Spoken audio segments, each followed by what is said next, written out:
Bonjour à tous, merci de nous retrouver pour ce nouveau rendez-vous de l'information. Voici les titres de ce 13h.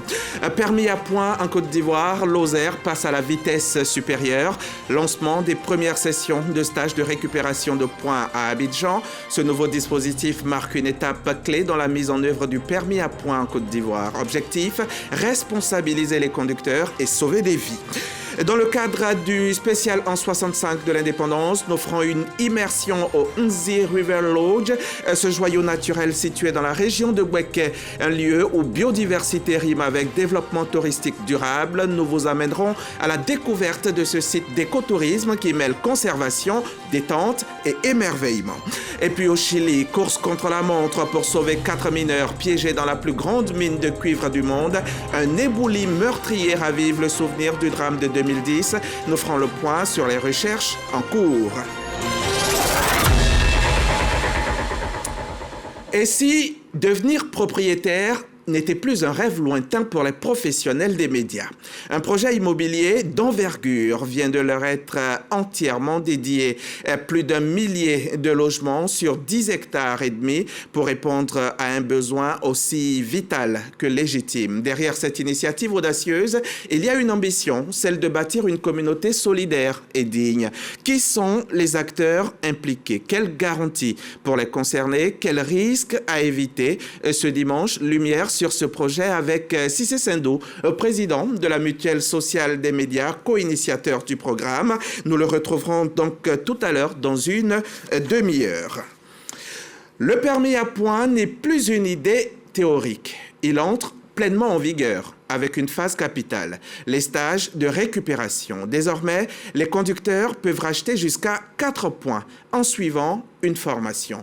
Lozère veut ainsi responsabiliser, prévenir et sauver des vies sur nos routes. Reportage, Yona Dianré, Sephora Zegui.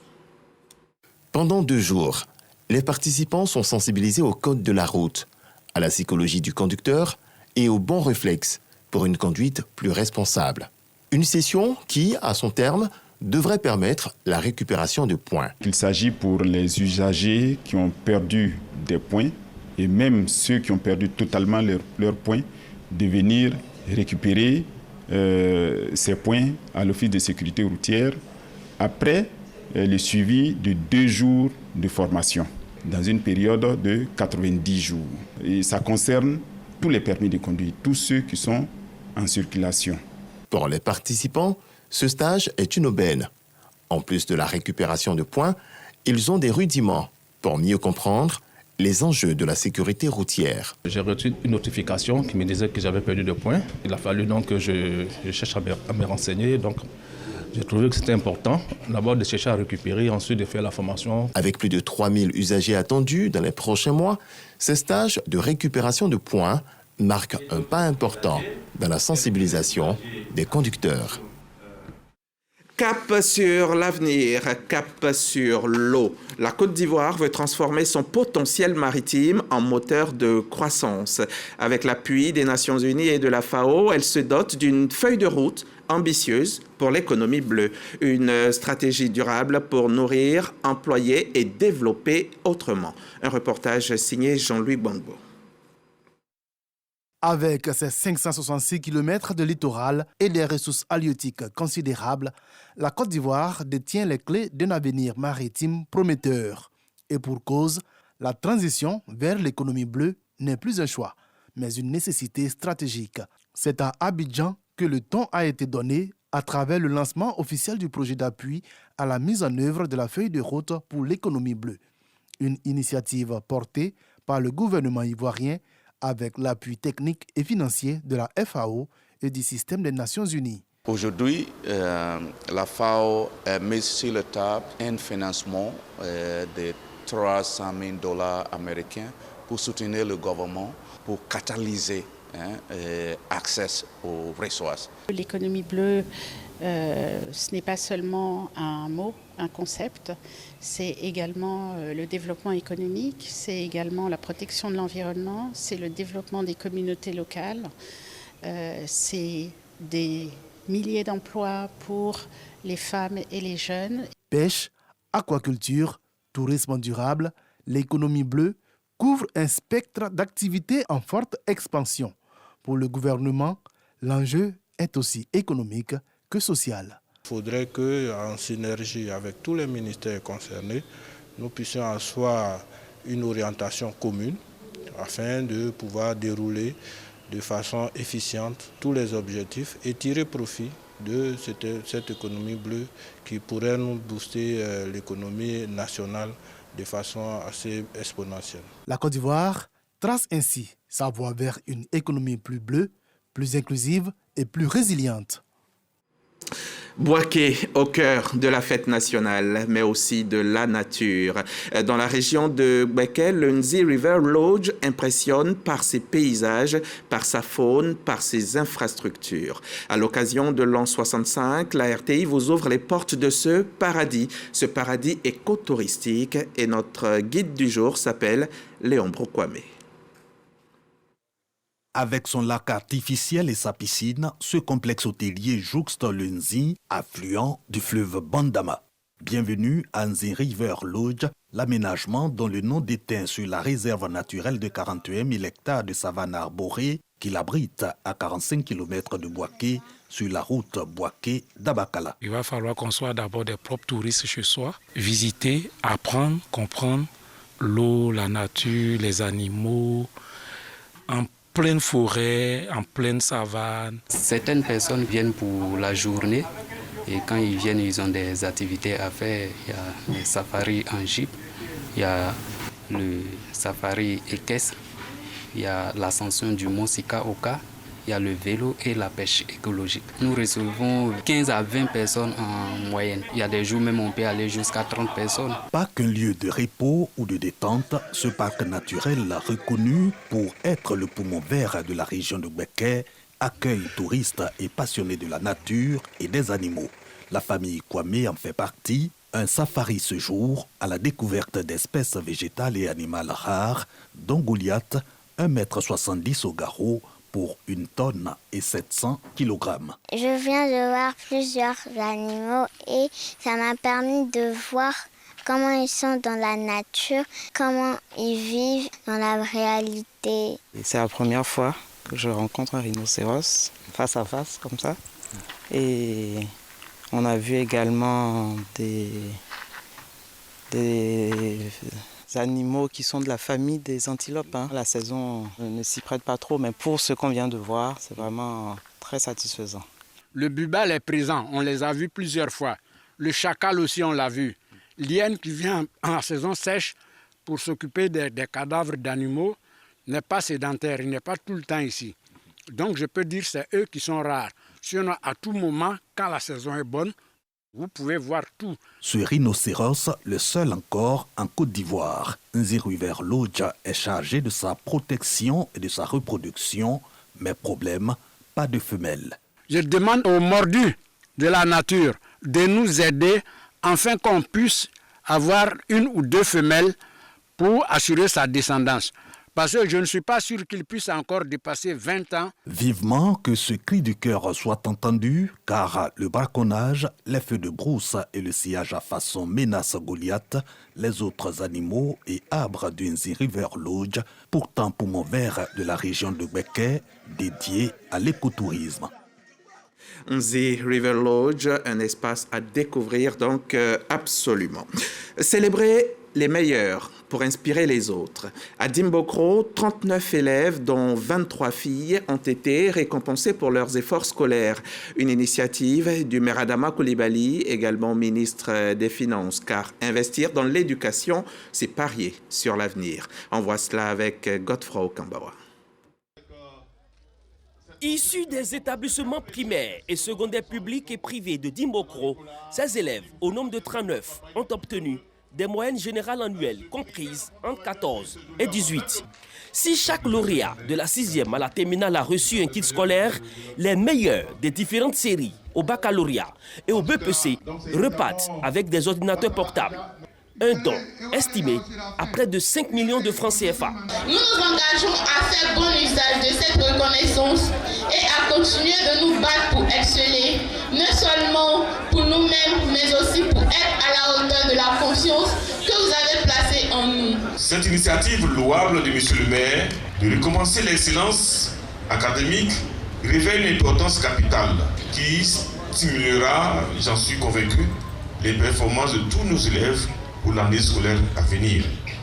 Yao Séraphin, deuxième adjoint au maire, a transmis les félicitations du premier magistrat de la commune aux récipiendaires qui font la fierté de Dimbokro et de la région d'Unzi.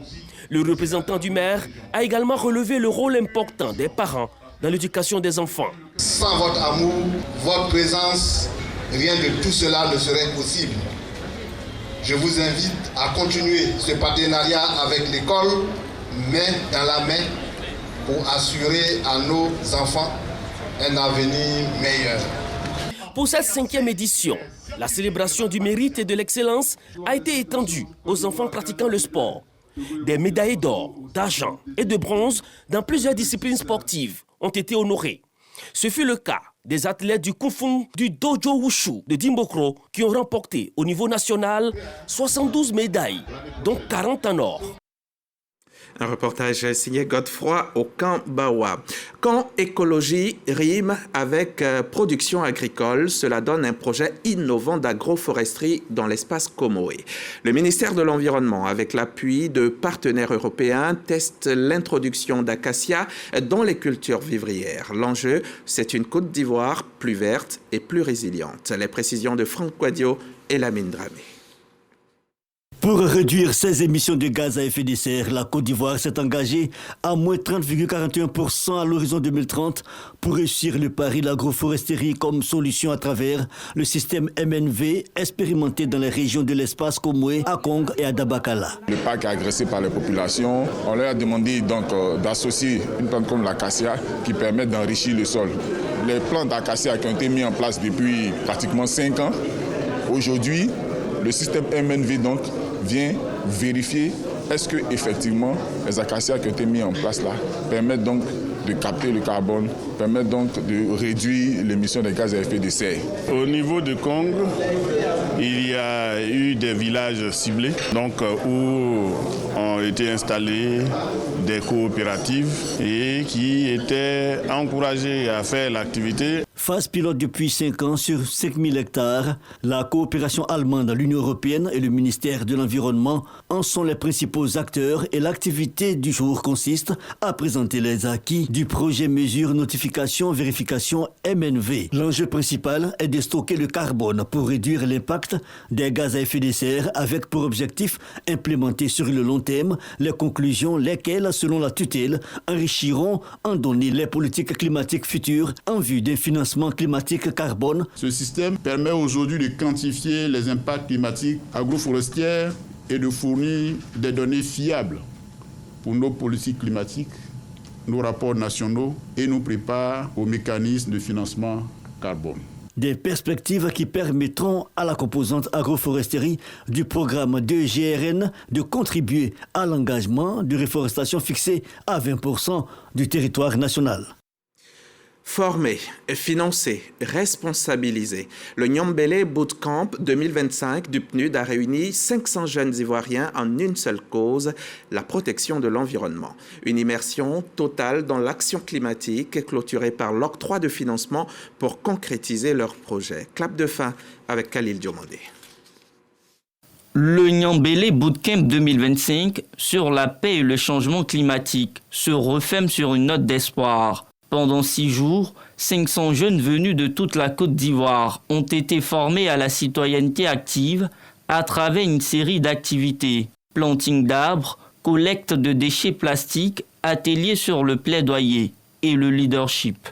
Le nettoyage de la plage et le ramassage des plastiques ont renforcé nos convictions que chacun des petits gestes compte pour la lutte contre la pollution et les émissions de gaz à effet de serre. Ce bootcamp ne nous a pas seulement informés, je dirais aujourd'hui qu'il nous a transformés.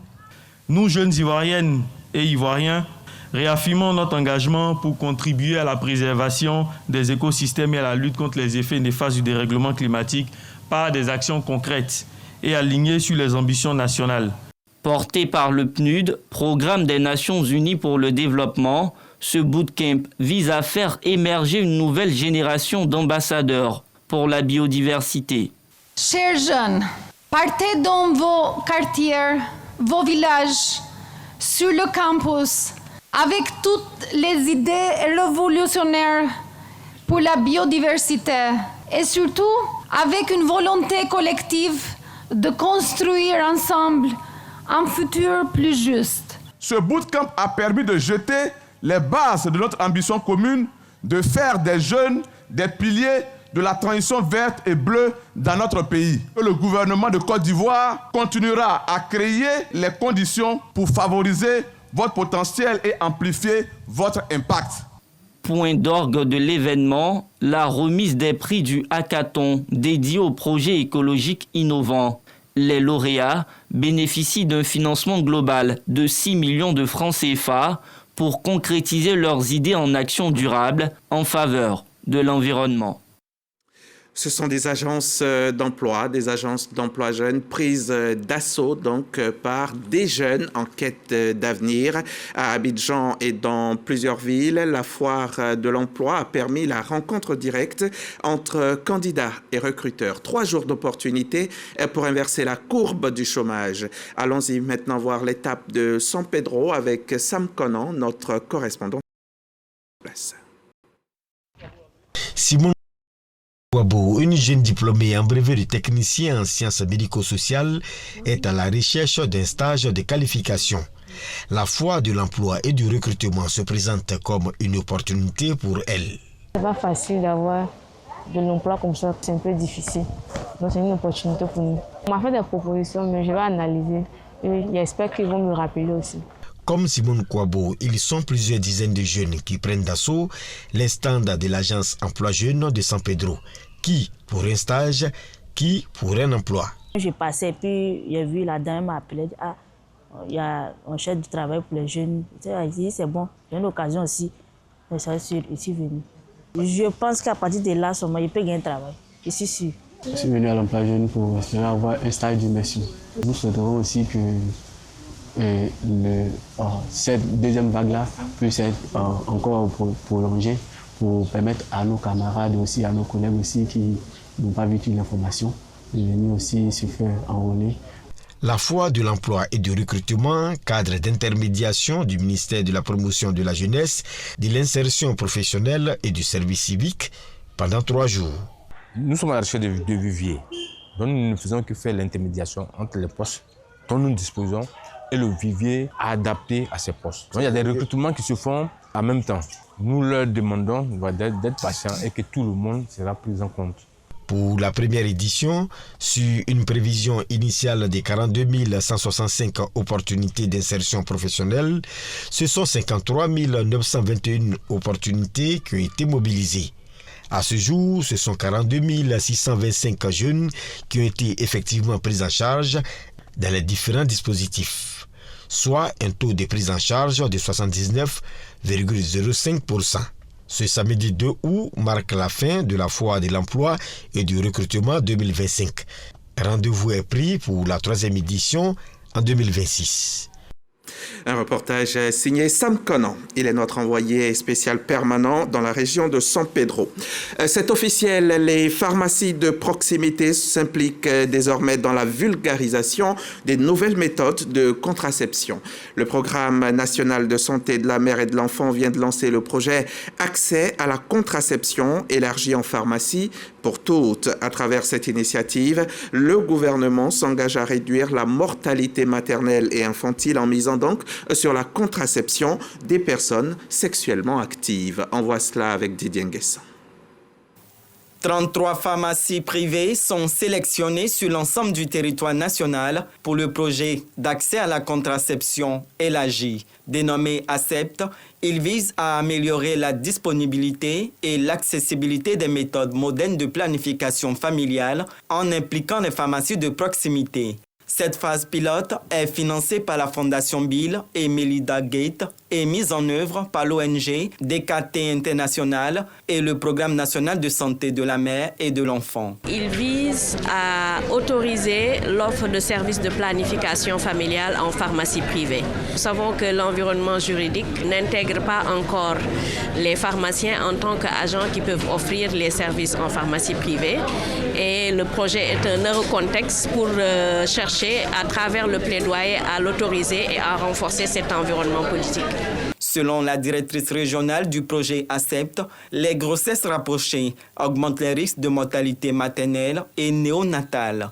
Ce projet permettra d'améliorer les indicateurs de prévalence contraceptive en Côte d'Ivoire. Le ratio de mortalité maternelle est passé de 614 à 385 décès pour 100 000 naissances vivantes. Quant à la prévalence contraceptive, elle est de 24,9% selon le tract 20 en 2020. Il va nous falloir redoubler d'efforts d'amener la mortalité maternelle au-dessus de 70 pour 100 000 naissances vivantes et la mortalité néonatale à 12 pour 100 000 naissances vivantes d'ici 2030.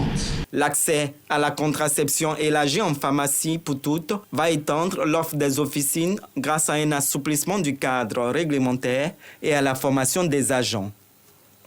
Toujours dans le domaine de la santé, les urologues du continent africain se sont réunis récemment ici même à Abidjan. Au cours de cette rencontre, ils ont partagé des bilans, ils ont partagé des expériences et également échangé sur différentes pathologies. L'objectif, c'est mettre fin à la souffrance des malades. On voit cela avec Mariam Sangaré, Ahmed Traoré, Moussa Traoré. C'est une rencontre régionale des urologues africains à l'occasion de ce 4e congrès. Une rencontre qui vise le partage d'expériences et d'exposition de nouvelles innovations pour le bien-être des patients.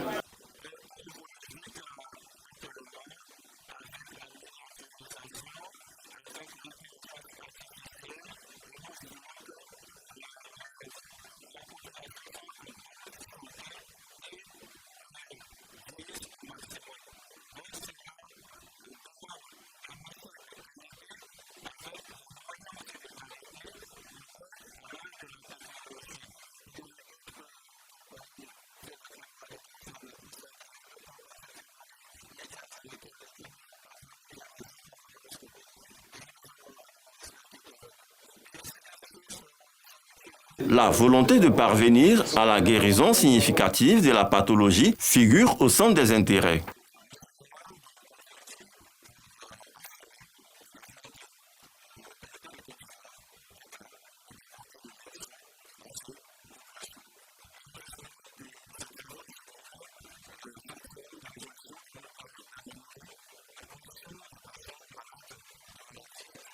Ce congrès a permis de faire l'état des lieux de l'urologie en Côte d'Ivoire et en Afrique, en mettant en lumière les nouvelles technologies favorisant le bon déroulement des interventions.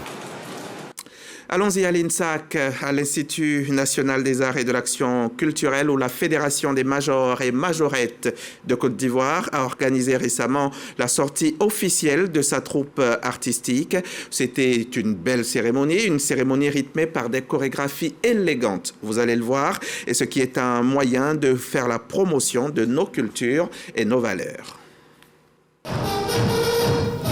Ils font partie de la Fédération des majors et majorettes de Côte d'Ivoire. Ces jeunes hommes et jeunes filles s'inspirent des danses locales traditionnelles pour sortir des chorégraphies. Avec leurs mouvements gracieux et leur sourire, ces artistes communiquent ainsi de la joie au public. Je ressens quand même une grande joie, voilà, parce que c'est, je pourrais dire, un travail qu'on a abattu depuis longtemps.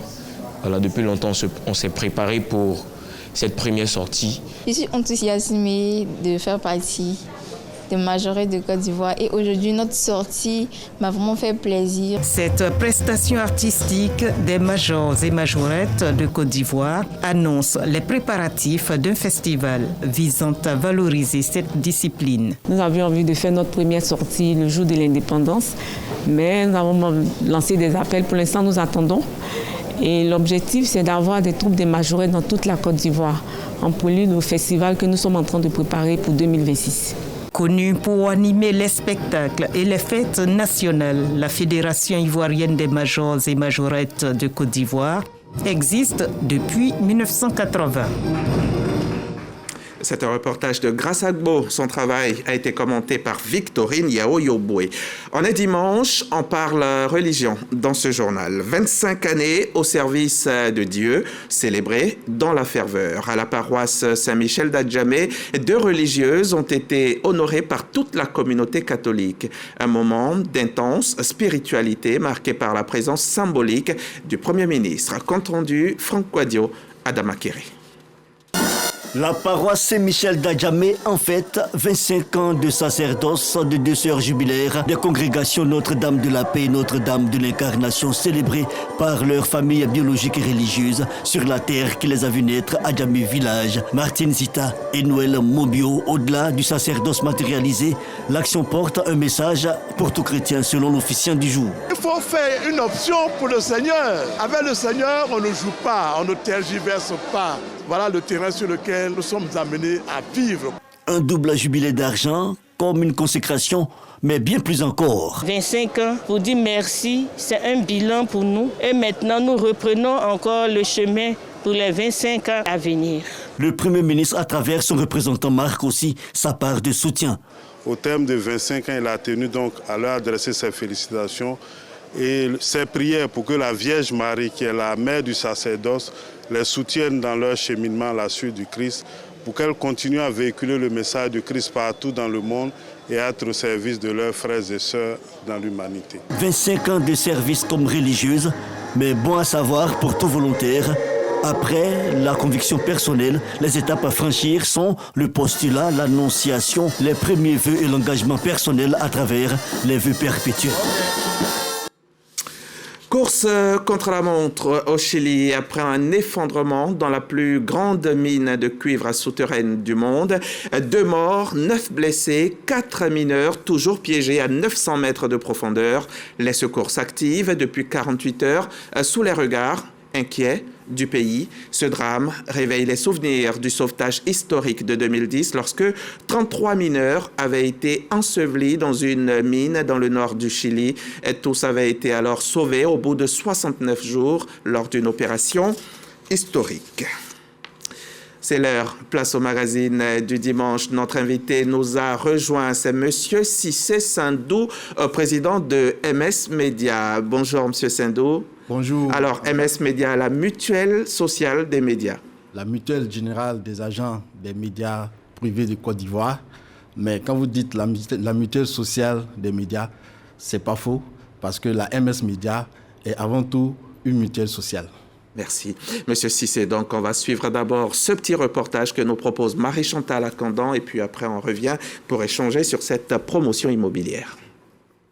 À Brofodoumé, dans le village d'Aoué, le gouvernement a adressé un signal fort aux professionnels des médias. Le lundi 28 juillet dernier, le Premier ministre Robert Begré-Mambé a officiellement lancé les travaux de construction de 300 logements sociaux destinés aux acteurs du secteur de la communication. Ce projet, baptisé les Jardins d'Aoué, s'inscrit dans le programme présidentiel de logements sociaux et économiques. Il vise à offrir un habitat digne, moderne et accessible à celles et ceux qui œuvrent chaque jour à informer la nation. Grâce à une subvention de l'État estimée à 8 millions de francs CFA par logement, les bénéficiaires pourront acquérir un appartement de 3 pièces doté de commodités modernes à un prix subventionné. Développée sur plus de 10 hectares, la future cité offrira un cadre de vie propice à l'épanouissement professionnel et personnel avec des aires de détente, des pistes cyclables et divers équipements communautaire. Pour les autorités, il s'agit d'un acte fort de reconnaissance envers une profession essentielle à la démocratie. Et selon le Premier ministre Robert Begré-Mambé, ce chantier n'est que la première étape d'un programme plus ambitieux destiné à améliorer durablement les conditions de vie des journalistes en Côte d'Ivoire. Monsieur Cissé Sindou, Monsieur le Président de MS Média, alors dites-nous, qu'est-ce qui a motivé ce projet immobilier qui est spécifiquement dédié aux acteurs du secteur des médias?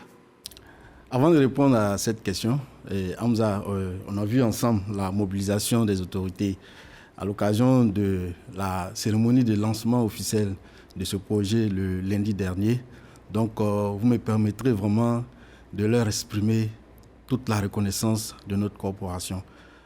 Nous avions la présence du Premier ministre et 3 autres membres du gouvernement, et c'est à noter et c'est à saluer. Et ça me donne l'occasion aussi de dire merci au gouvernement, à sa tête, le président de la République, son Excellence Alassane Ouattara, pour toute l'attention qui est portée au secteur des médias depuis plusieurs années. Et la MS Média, qui est l'instrument social d'entraide et de solidarité du secteur des médias, est une manifestation de cette attention. Parce que, Hamza, il faut le savoir, depuis 2018, avec l'appui de l'État, la MS Média s'occupe de la santé des acteurs des médias, s'occupe aussi de la solidarité, apporte une assistance sociale aux travailleurs des médias démunis ou bien affectés par la maladie, mais aussi a pu développer ce qui est l'objet de notre rencontre aujourd'hui, un projet immobilier. D'accord. Voilà. D'où est parti le projet? Le projet est parti d'un constat. C'est que les professionnels des médias jouent un rôle important dans l'information des populations. Nous jouons un rôle important dans la consolidation de la paix et de la cohésion. Donc c'est un métier valorisant. Malheureusement, beaucoup d'entre nous vivons dans une situation sociale qui n'est pas valorisante, notamment notre situation résidentielle. Donc, après les acquis obtenus au niveau de la santé, parce que vraiment grâce à l'État, nous disposons aujourd'hui d'une assurance maladie qui bénéficie à plus de 3000 familles de travailleurs des médias et qui a un réseau de soins aussi bien à Abidjan qu'à l'intérieur. Grâce aussi au Fonds de solidarité qui bénéficie de l'appui de l'État, nous assistons les travailleurs des médias qui sont touchés par des maladies graves. Qui sont en détresse. Voilà. Donc après ces acquis, pour l'épanouissement total des acteurs des médias, nous avons pensé au volet immobilier. Parce que si tu es bien soigné, tu as une assistance sociale et que pour tes vieux jours, tu n'as pas un logement décent, et même étant en activité, tu n'as pas un logement décent, cela est un frein vraiment à l'exercice serein de la profession qui est noble. Donc voilà comment est née l'idée de lancer des opérations immobilières. Mais nous sommes allés doucement au niveau de la MS Média. Nous avons commencé par un projet foncier. Grâce à un appui de l'État, nous avons acquis une parcelle pour faire des morcellements, pour proposer des terrains aux acteurs du secteur. Mais devant les contraintes liées à ce projet, nous avons sollicité de l'aide. Nous avons sollicité l'aide. Justement, il y a plusieurs ministères qui sont concernés par l'opération. Qui fait quoi exactement? Et puis quel rôle l'État il joue concrètement dans tout ça? Ce que je vais expliquer se résume dans cette très belle formule employée par le ministre de la Constitution lors de la cérémonie. Une innovation sociale et une solidarité institutionnelle. Donc, nous avons sollicité les autorités. Nous avons une oreille attentive au niveau du ministère de la Construction, puisque nous avons besoin d'aide pour l'aménagement. Mais comme au niveau du gouvernement, notre ministre de tutelle sait aussi qu'il existe un projet, le programme gouvernemental présidentiel des logements sociaux et économiques, notre ministre Amadou Koulibaly, ministre de la Communication, qui est une opportunité pour notre secteur et qui a mis en place depuis son arrivée à la tête de ce département ministériel une grande politique sociale. Donc, dans le cadre de cette politique et dans le cadre de la valorisation du patrimoine du secteur des médias, M. le ministre a plutôt proposé, là où nous voulions donner des terrains, que les acteurs des médias puissent directement bénéficier de logements clés en main. Et mieux, il a initié un accompagnement financier qui réduit le coût pour les travailleurs du secteur. Donc cet accompagnement... Ça s'évalue à combien? À 8 millions par souscripteur, par bénéficiaire. Donc ce programme vise à terme 1000 bénéficiaires. Mais la première tranche porte sur 300 logements. Et c'est la première bonne nouvelle, c'est-à-dire l'appui spécial du ministère de la Communication au profit des acteurs de ce département qui bénéficient de 8 millions pour avoir des logements à coût réduit. De subventions. La deuxième bonne nouvelle, et donc le projet que nous avons obtenu pour offrir ces maisons est sur un site du programme gouvernemental des logements sociaux et économiques. Et il se trouve que dans le cadre de ce programme, grâce à un mécanisme d'exonération, les personnes, je veux dire les citoyens éligibles aux coûts sociaux bénéficient vraiment de réductions. Donc là encore... Combien? À hauteur de 12 millions. Donc 12 millions grâce au programme des logements sociaux. Et 8 millions grâce à l'aide spéciale du ministre de la Communication au secteur. Nous avons au moins 20 millions donc, de réduction. Si j'ai une maison qui coûte à peu près 25 millions, je paierai donc que 5 millions. Voilà, mais sauf que nous sommes ici sur une cité très moderne. Alors, et ce sont des logements économiques. Et les prix partent de 35 millions. Et la maison, l'appartement de 35 millions, dans le cadre du programme immobilier du secteur des médias, va revenir à 14 millions 900. 14 Vraiment, millions. c'est une grande opportunité. Et comme je l'ai dit, la première phase, c'est 300 logements. Et c'est ce qu'on veut. Et à terme, vous attendez 1000 bénéficiaires. Alors, combien on est dans le secteur, si vous n'attendez que 1000? Oui, au niveau du secteur... Il faut dire que c'est une autre spécificité de ce programme. Il faut encore dire merci à M. le ministre de la Communication qui a vraiment fait de notre secteur une famille. Et ce projet bénéficie aussi bien aux travailleurs du secteur public du département qu'aux travailleurs du secteur privé. Et cette population donne au moins 2000 personnes. C'est-à-dire, ce ne sont pas que des journalistes qui sont concernés, mais tous ceux qui travaillent dans l'environnement des médias. Les journalistes, les producteurs audiovisuels, les travailleurs des chaînes TNT, les travailleurs des entreprises privées, les travailleurs, les employés des structures sous tutelle, les travailleurs des autorités indépendantes, tout le monde. Et ça fait à peu près 2000 personnes qui constituent la cible. Mais sur des critères de solvabilité, nous partons avec un programme de 1000 personnes. Alors, quelle garantie offre ce projet? Ce projet offre aux journalistes et à tous les autres, à tous les bénéficiaires. Quelle garantie? Hamza, je souris parce que nous avons vu tout à l'heure la mobilisation du gouvernement. Le Premier ministre était présent. Le ministre de la Construction était présent. Ça suffit à nous rassurer. Parce que les acteurs principaux sont des acteurs étatiques. Au niveau de l'immobilier, le facteur le plus important, le premier facteur important, c'est le foncier. Le ministre de la Construction était là pour assurer sur toute la garantie sur le foncier de cette opération. Le ministre de la Communication, je l'ai dit tout à l'heure, apporte un accompagnement. Il était là.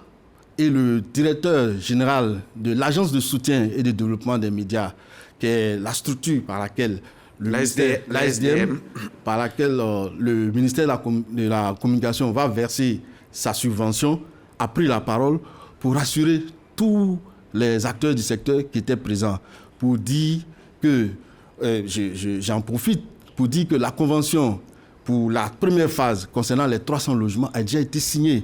Et pour cette première phase, la subvention au niveau du ministère de la Communication, c'est de 8 millions.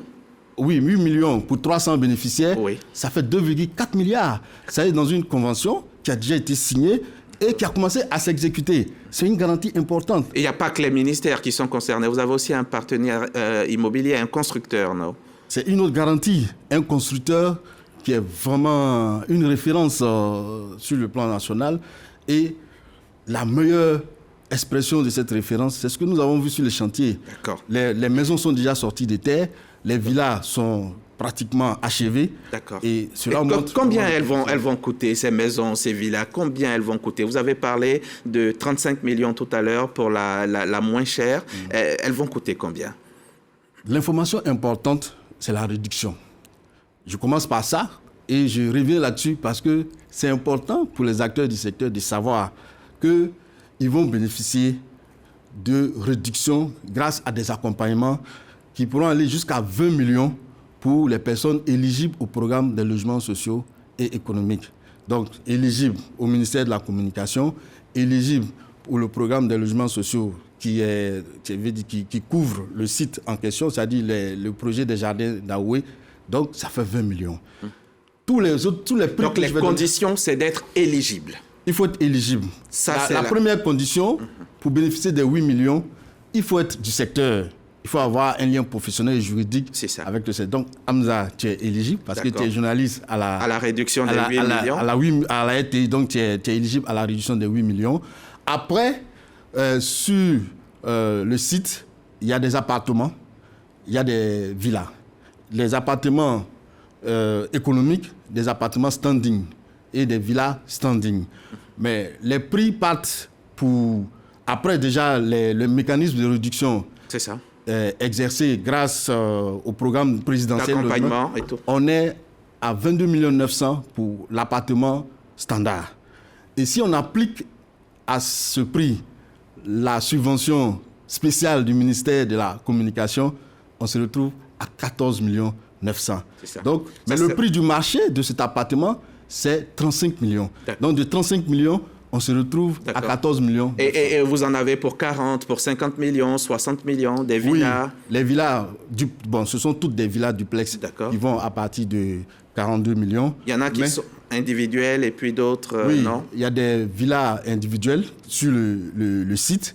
Donc, et il y a des villas mitoyennes et les prix vont, comme je l'ai dit, de 42 millions. Si vous êtes du secteur et que c'est la villa que vous voulez, vous avez... Par exemple, la villa de 42 millions, vous bénéficiez de 8 millions de réduction grâce à l'aide spéciale apportée par notre ministre. Ce qui fait 34. Alors, si je suis intéressé, comment je procède? Nous sommes du secteur des médias, donc nous avons fait les choses à la manière des médias. Donc, tout est digitalisé dans ce programme. À partir du 11 août, le lundi prochain, tous les acteurs du secteur pourront souscrire en ligne. www.logementmedia.ci, c'est l'adresse qu'il va falloir vraiment noter dès maintenant pour qu'à partir du lundi, tous puissent aller sur ce portail où ils seront guidés pour l'inscription en ligne. Et j'en profite pour dire qu'après l'inscription, quand tous ceux qui seront éligibles seront aussi sur une plateforme de paiement. Et ils pourront faire leur paiement, non seulement leur paiement, mais le suivi de leur paiement et le suivi de l'évolution du chantier sur cette plateforme. D'accord. Les journalistes, les acteurs du secteur des médias vont donc bénéficier d'accompagnement, vous l'avez dit, 8 millions pour le ministère, 12 millions pour le programme des logements sociaux. Mais comparé à ce que gagnent les journalistes de Côte d'Ivoire, vous pensez qu'on sera nombreux à souscrire? Dans le cadre de ce projet, nous avons fait une tournée. Nous avons rencontré les acteurs du secteur.